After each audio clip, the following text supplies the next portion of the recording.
Au nom d'Allah, le tout miséricordieux, le très miséricordieux. Nun, par la plume et ce qu'ils écrivent. Toi, Mohammed, n'es pas, par la grâce de ton Seigneur, un possédé. Et il y aura pour toi, certes, une récompense jamais ininterrompue. Et tu es certes d'une moralité imminente. Tu verras et ils verront qui d'entre vous a perdu la raison. C'est ton Seigneur qui connaît mieux ceux qui s'égarent de son chemin, et il connaît mieux ceux qui suivent la bonne voie.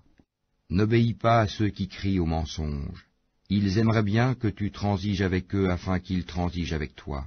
Et n'obéis à aucun grand jureur méprisable, grand diffamateur, grand colporteur de médisance, grand empêcheur du bien, transgresseur, grand pécheur, au cœur dur, et en plus de cela bâtard, même s'il est doté de richesses et de nombreux enfants.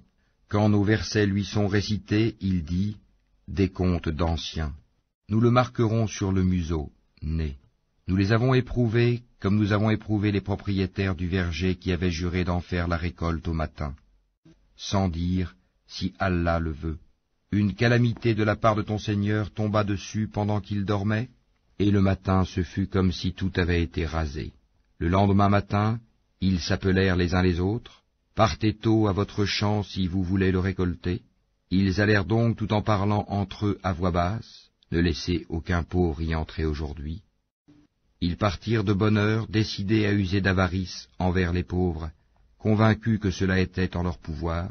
Puis, quand ils le virent, le jardin, ils dirent, vraiment nous avons perdu notre chemin, ou plutôt nous sommes frustrés. Le plus juste d'entre eux dit, ne vous avais-je pas dit si seulement vous avez rendu gloire à Allah? Ils dirent, gloire à notre Seigneur, oui, nous avons été des injustes. Puis ils s'adressèrent les uns aux autres, se faisant des reproches. Ils dirent, malheur à nous, nous avons été des rebelles. Nous souhaitons que notre Seigneur nous le remplace par quelque chose de meilleur. Nous désirons nous rapprocher de notre Seigneur. Tel fut le châtiment, et le châtiment de l'au-delà est plus grand encore, si seulement ils savaient. Les pieux auront auprès de leur Seigneur les jardins du délice. Traiterons-nous les soumis à Allah à la manière des criminels? Qu'avez-vous? Comment jugez-vous? Ou bien avez-vous un livre dans lequel vous apprenez qu'en vérité vous obtiendrez tout ce que vous désirez? Ou bien est-ce que vous avez obtenu de nous des serments valables jusqu'au jour de la résurrection, nous engageant à vous donner ce que vous décidez? Demande-leur qui d'entre eux en est garant. Ou encore, est-ce qu'ils sont des associés?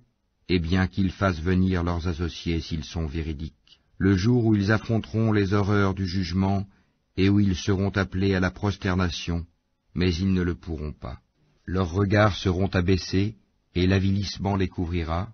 Or ils étaient appelés à la prosternation au temps où ils étaient sains et saufs. Laisse-moi donc avec quiconque traite de mensonge ce discours, nous allons les mener graduellement par où ils ne savent pas. Et je leur accorde un délai, car mon stratagème est sûr. Ou bien est-ce que tu leur demandes un salaire, les accablant ainsi d'une lourde dette?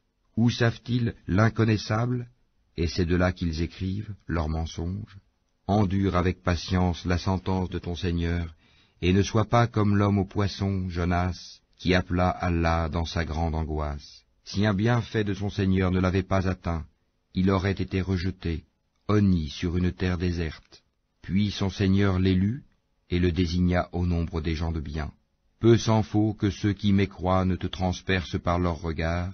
Quand ils entendent le Coran, ils disent « Il est certes fou », et ce n'est qu'un rappel adressé au monde.